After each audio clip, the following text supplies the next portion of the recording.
Hey, what's up, everyone? Welcome back to another episode of Black Belt Beauty Radio. But you guys, it is not just another episode. What's up? So it's the first video episode. You can actually watch this one on YouTube now, and this will be the case moving forward. So I wanted the podcast to become a video podcast last year. Some of you may already be dialed into that because I kept talking about it, and I really, really did try.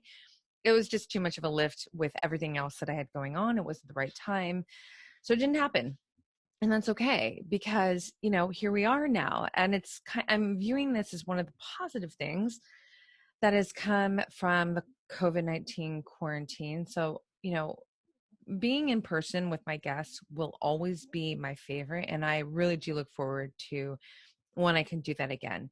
But I don't know when that is. And so all of the podcasts that I've been recording and will be further recording are being done in video over Zoom.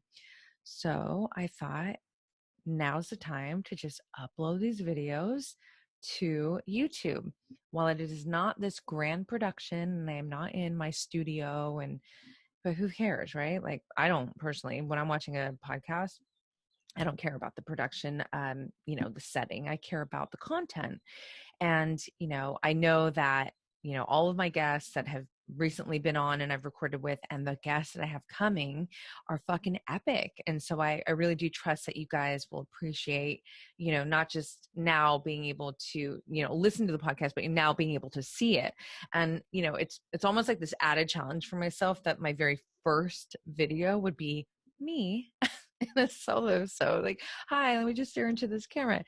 But at the same time, I'm always talking to you. If you follow me on Instagram, I'm always talking to you on my stories. So it's kind of the same thing.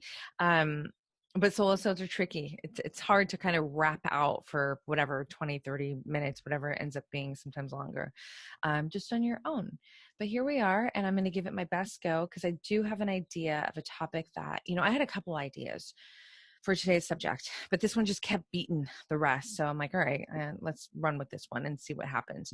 And it's around the ideas of how to maneuver, how to pivot from feeling anxious and feeling unease to feeling calm and to feeling strong. So this is a subject that I've certainly created another Solosode around. I've implemented into talks that I've even recently had, like with my girl Tracy Lynn, where she shared her sound bath meditation, and that was meant for the same thing, to calm you and to strengthen you and center you. It's such a good episode. If you do not listen, the sound bath it's just delicious. But I want to really walk you through 3 steps for me that I am implementing right now in this quarantine when I feel unease, stress, and like an overwhelming sense of challenge, right?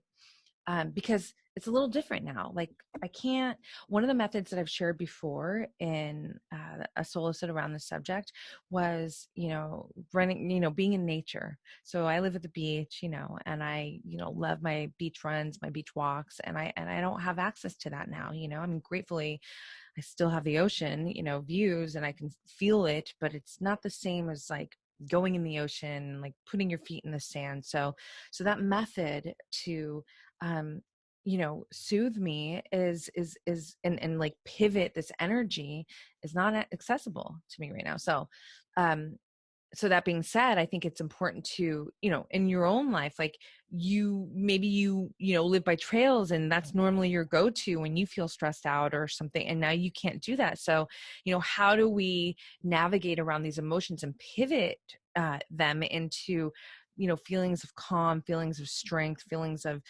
security with these limitations? I'm going to keep this as simple as I can. It's hard, but I'm going to do it. So first things first, you guys. So for me, whenever I feel a sense of unease and anxiety, I always do a scan of biofeedback of like my lifestyle. So meaning, what is my sleep like? How did I sleep the night before? Okay. I wear a Fitbit. I really suggest now more than ever to get some kind of tracker. You want to be tracking your movement. That's very, very important right now because it could be very easy to not getting enough movement in, right? And then also just like the sleep factor, because sleep right now, I mean, some of the most renowned doctors that I really love and respect, that is when they're asked like, what's the most important thing to be doing for your health right now, they're all pointing to sleep. It's because of the, processes that, the processes that our body is going through when we are sleeping and when we are sleeping optimally are so essential to keep our immune system strong, to keep us, kicking ass inside, right? So we need to be able to measure where we are with our sleep. So that's the first thing I do. I look at my sleep. Where is that? If something's off. Okay, cool. That helps me. I'm like, okay, it's not just all in your head, like you didn't sleep good. So maybe you're going to be a little less resilient right now. And that's okay, because tomorrow's a new day. And so moving past that, assessing diet. So for me, it's pretty steady, but there could be some days where maybe I ate a little bit of excess of, I don't know, whatever it might be versus something else that typically when I'm more balanced in this other area over here, maybe more proteins and fats or whatever, I tend to feel calmer, right? I'm just giving you an example. It's kind of hard for me with diet because it is very steady. So diet's usually not really what's going to rock my boat. But I do know that a lot of people right now, diet is rocking the boat, man, whether it's the type of foods that a lot of people are eating, or the amounts of it, because of stress and accessibility. That it's really, really important to pay attention to that, because, your diet is 100% going to affect your nervous system, and that affects your emotions, and that's going to affect, your overall well-being. So you got to check in with your diet, right? And, this is not like when you are doing the scan, you guys, it's you're literally assessing right now. First, you want to assess, okay, what's the sleep? Okay, what's the diet? How has my movement been? Have I not been moving enough? Or am I moving too intensely? There are a lot of people I know even who listen to the podcast, like maybe you're just like a nonstop hit person, and maybe you need to do a little bit more yoga and restorative work right now. Maybe you need to calm your cortisol and be doing more long walks. Again, assess before we start editing. Assess. Women, where are you on your cycle? This is the main lever for me when I get, emotionally fucking rocked, right? And it's helpful to know this, right? Because oftentimes when you feel this overwhelming anxiety and all this stuff, you're like, fuck, what's wrong with me? Like what, but when you have this information here of like, ooh, I didn't sleep good. Yeah, my diet's not been good. Ooh, I've been watching a lot of news and I'm watching it late. So that's messing up my sleep and it's getting into my subconscious. I'm about to ovulate. I'm about to start my period, or I'm on my period. All of this information, you guys, is so essential because it impacts your resilience. It impacts your emotional state, your emotional agility. It impacts all of it. So you want to start here. I start here. Once I assess, I'm not judging, don't judge, right? Once I assess where things are, and, with honesty always, now you got to start doing the work of, okay, well, I'm making an example. My diet's been a little shit. I've been eating, super high carb, sugary foods, and I'm even eating them late, because when you eat is very important too, right? So maybe I need to start doing some time restricted feeding, and shortening the window of feeding, so that I'm making sure that my digestion is not interrupting my sleep. And maybe I need to make sure that I'm eating more, healthy proteins and fats versus these like sugary, inflammatory, carby foods, right? And you start troubleshooting your, sleep, your movement, your, what you're ingesting news wise, information wise. That could even be a conversation with a friend. If you have a friend that's always on high alert and like freaking out and you're talking to that person a lot, might not be the best thing for you right now, especially considering you're going through a sense of unease and challenge and, anxiety or whatever. So biofeedback, check your lifestyle, check in with that, assess, edit as necessary. Okay, so in my life, when I do that, so let's just say here I am, I've done all the scanning and I understand, and everything right now is pointing to, ooh, okay, girl, it's your cycle. It's where you are right now. Now, just because I've figured out that, it's my hormones, that doesn't mean that all of a sudden it goes away. No, I'm still going to feel maybe less resilient. I'm still going to feel, maybe unease or whatever I'm feeling at that moment, right? That's even making me do the scan, right? So here's the thing. It doesn't go away. You have to shift the energy, right? You shift anxiety from, this feeling of unease to a state of ease and calm. You shift this sense of overwhelm to a feeling of centering, of rootedness, of security. How do you do that? So once I do the biofeedback check-in, then I say, I am always having conversations with myself, honestly. I think it's very important to be able to do that. I have this highest self, I have my future self. I've talked about her so many times on the podcast. And I'd take us in a rabbit hole that I don't want to take us into right now to kind of really get into that. But essentially what I'm saying is that I have a very highly connected, deep relationship with myself. So I check in with myself and I'm like, okay, is this really what you want to be putting yourself through emotionally right now? Like, while maybe certain things are very valid and in the sense of what is triggering me, let's just say it's thoughts around finances or work or personal relationship, whatever, in my life, your life, imagine yourself there, just to say that it's all very valid. So it's not like you're making this shit up. It's just that your ability to cope with it is not as strong as you would like it to be, or like in my case, maybe that I usually am able to handle. So I just asked myself a couple questions, like, is this really where you want to be? No.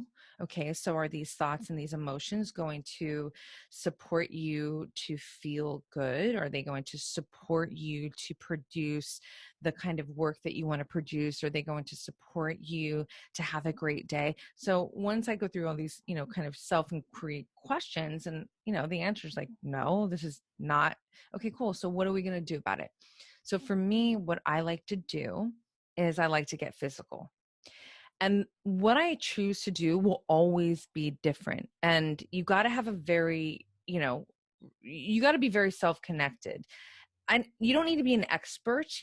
I don't think you need to be super dialed into who you are and all that yet. You just need to know, like, listen, if I'm super high strung up here right now, I need something calming physically. So in my case, this happened to me the other day. This is real life shit.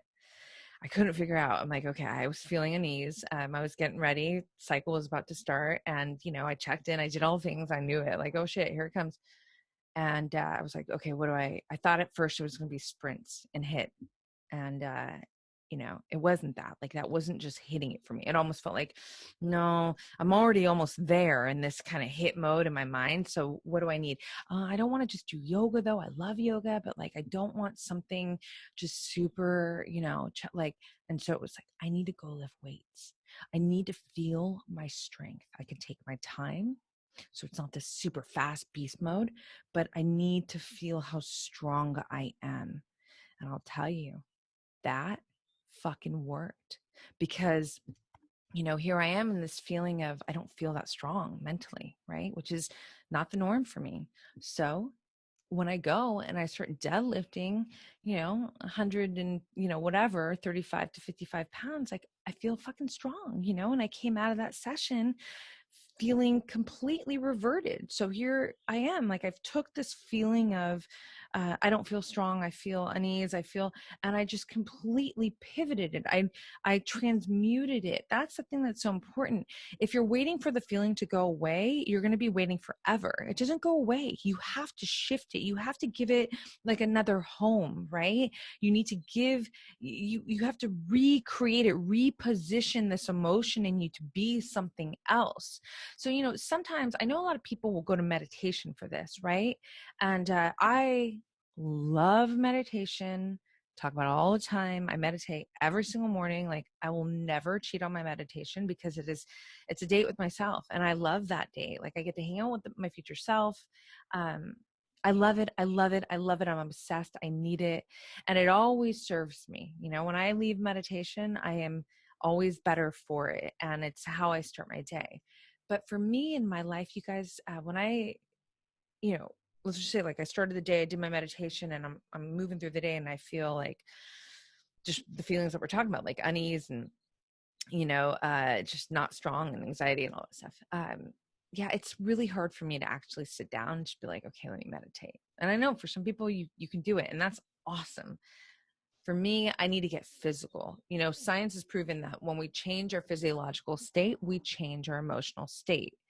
So that's why I say, I personally, after biofeedback, I decide on some method of movement and I get myself into it. It doesn't need to be long. It could be shorter. It could be longer. It could be whatever. Again, this is going to go back to what do I really need right now, and do the work to check in with yourself honestly. But then, get physical, do something physical, because it will shift you. It'll put you in a different position, whether it's the heal all and everything's better. May not be the case, right? But sometimes it is. In my case, in the example I just gave you, it certainly was. But let's just say now that you do something physical. In my life, I've put myself through some kind of physical training, and I feel better, but there's still some that I want to work through. Cool. So the next thing that I like to do is I like to create. Check it out. Creating can even be cleaning your home. So, some of you, I felt like I just heard people like, huh?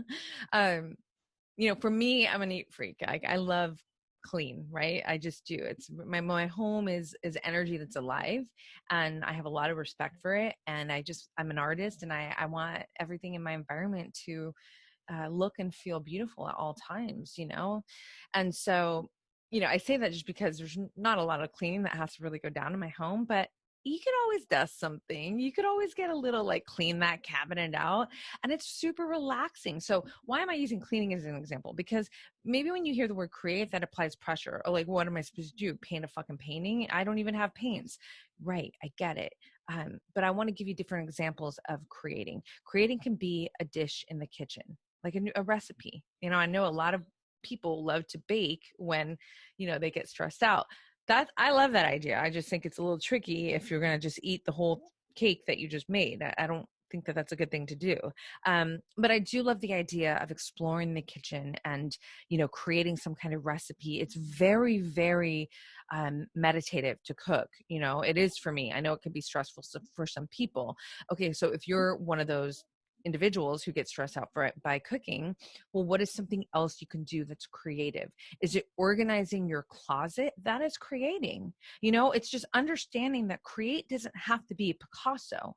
Create just means that you are about to take your mind somewhere away from this place where you are feeling challenged, where you're feeling anxiety, where you're feeling unease, and you're about to reposition it to be somewhere where you can use your imagination. So if you put on your music and you start organizing your closet, and you're like, okay, I'm going to do long sleeves, and I'm going to do color, and and that is a form of creating. And it really needs to be, respected that way, because I'll tell you, these little things that sometimes people can overlook are really, really therapeutic. They're very, very effective to take this energy and reposition it to be, the opposite of that. So you go into this, you're in the state of anxiety, you're in the state of challenge, you're in the state of unease, and now you're like, fuck, okay, I've done the biofeedback. I understand, this is off. Okay, I'm going to adjust as I need to adjust in the days to come, but I still feel this way right now. Okay, cool. I'm just walking through my process.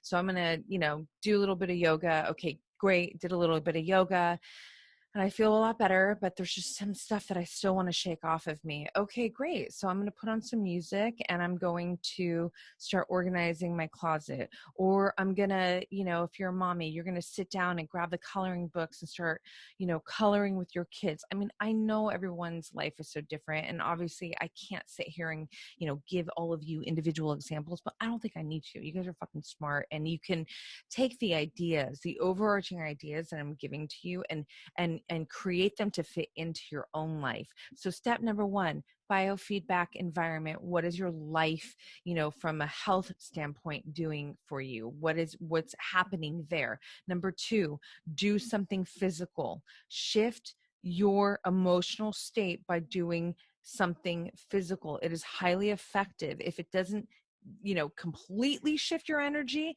It will push you far enough away from where you were and more in the place that you want to be. And then you can further it with do something creative. Another thing in this kind of creative sense is, my best friend, my journal, you guys, if you haven't started journaling, you're going to hear me talk about journaling all the time, because it's literally, it's the most powerful tool.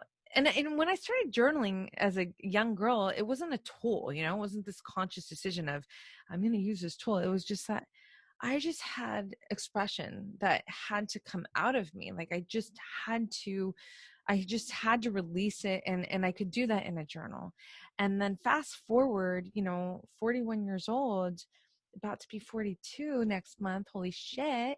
I have over 2 decades of writing in my home, and I'm like, whoa, I don't go through them that often because there's just so much writing. But I'm like, when I do go in, I can see just how powerful this one tool, this journaling has been for me to be more self-aware, to be more self-connected, to invite more self-love, to fortify my self-love. And all of that has affected and expanded and cemented this sense of self-confidence that I live with. So, when you feel fucked up, I'm telling you right now, man, grab your journal, grab a notebook, and just start throwing it up on the paper. You don't need to write the best-selling novel. You don't need to be a fucking poet. I'm not asking you to do that. In fact, not at all. It's just a lot of times the stuff that we carry in our head is so gnarly because it's in our head. I'm not saying it's not real. You could very much be faced with real life shit that is evoking this, anxiety and the state of not feeling well, right? But when you carry it in your head, for some reason, it like amplifies it. And when you put it down on paper, it just takes some of the ease off of the pressure cooker, just comes down.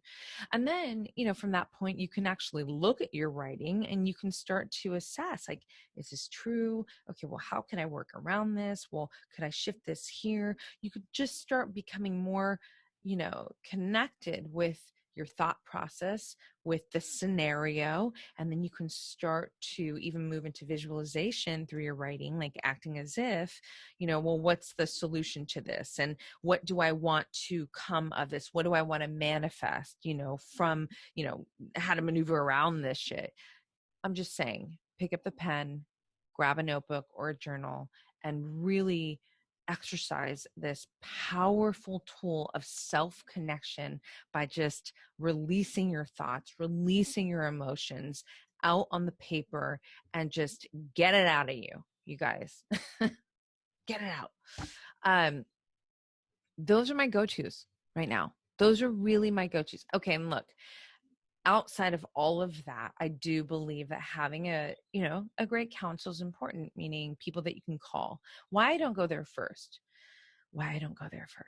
is because I want to know that when I don't feel my, emotionally as strong, resilient, and all this stuff, I want to troubleshoot first within myself. I want to know, can I problem solve this on my own?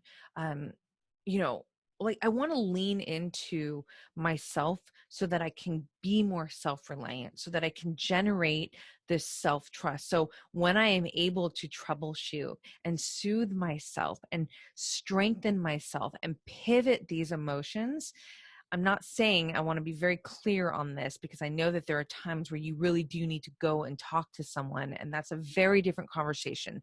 I trust that you guys all know that. What I am saying to you is a lot of shit can be done within yourself. A lot of the troubleshooting, a lot of the problem solving. And I personally will always start here, going into self first. And then, there is a time where, I want to call my mom and I want to rap out. I want to call my homegirls and I want to rap out. And, the cool thing too, granted, I'm not a complainer by nature. I fucking hate it. I'm never going to call you and be like, if anything, I will if I do get to this point where I want to call and express, it's more just kind of releasing thought process, almost like a journal, right? Like they're my journal. And sometimes I actually do want their advice or their opinion, but it's not this, I don't feel good, so I'm just going to quickly call to try and revert the work that you can be doing within yourself that is so beneficial to yourself, and just like kind of moving the emotions into, somebody else's lap. And then, I don't know, I really feel like I have an edge right now in the state of quarantine because, for a lot of reasons actually, but one of which is because of all the years that I have done this problem solving and this troubleshooting. When I feel this, these emotions that don't feel good, basically, and I've been able to navigate through them powerfully, and and shift them. Truly, like, and sometimes, man, I'm gonna tell you right now, like, it makes me emotional to think about it, because sometimes it's hard, and I'll do all the things that I just told you, and maybe I still go to bed that night and I just, it's like I still have some of that in me, and then this is what I do, and this is where I'm going to end this episode, and I hope this episode is helpful. I mean, it feels like a little bit of a rant, but it's just honest, you guys. Sometimes when that's the case, I've done all the things. I just talk to myself and I remind myself, hey, you did your best. And everything is an ebb and flow in life. It's always a season, it's this one day and then it's that the next day. So, you know, just know that tomorrow you'll wake up and you'll feel better, or you'll feel different, or you will have an opportunity to work on feeling better, like whatever it is, but just more or less giving myself this message of, I love you, it's okay, you're going to get through this. Just understand that this is just part of the process, and if there's things that you need to address to support the pivot of this. So in your life, it could be lifestyle things, turn off the news and maybe eat better foods, just you do that work, and you be patient with yourself in the process too, because putting pressure on trying to not feel this way, like that's like gasoline on the fire. It doesn't work. You have to accept it, you have to be real with it, and then you start to implement, whatever the things are for you. But what I shared in this episode, I implement these methods to help me to pivot these emotions, to reposition these emotions, to be, to offer me the feelings that I want to be feeling, which is strong, resilient, uplifted, and just fucking feeling good, basically. So I hope that helps. It's, the goal is for it to help you. So I'm going to let it be here. What are your thoughts? Will you share them with me?